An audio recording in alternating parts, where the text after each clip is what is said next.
ফকির মিসকিন বস্তির ছেলেমেয়েরা আজকে বড় বড় রাজনৈতিক দলের নেতা হয়েছে। ওর নাম পরিচয় নাই, ওদের শিক্ষা দীক্ষা নাই।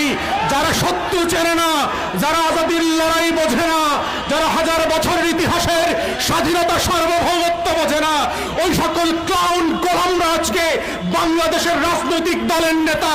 এবং তারাই প্রত্যেক পাড়ায় মহল্লায় এলাকাবাসীর কাছে ভোট চেয়ে বেড়াচ্ছে। তারা আগামী সংসদটাকে কিভাবে আজাদির সাথে বেইমানি করে, গণ অভ্যুত্থানের সাথে বেইমানি করে বাংলাদেশকে আবার নতুন করে দিল্লির কাছে বেচে দেবে, সেই নাটক মঞ্চস্থ চলছে।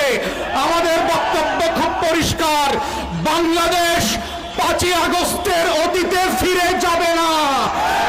বাংলাদেশে আওয়ামী লীগ ফিরে আসতে পারবে না। বাংলাদেশে দিল্লির দাসত্ব কায়েম হবে না। ব্যারিস্টার ফুয়াদ ভাইয়ের এই অগ্নিঝরা বক্তব্য কিন্তু রাজনৈতিক অঙ্গনে কাঁপন ধরিয়ে দিয়েছে।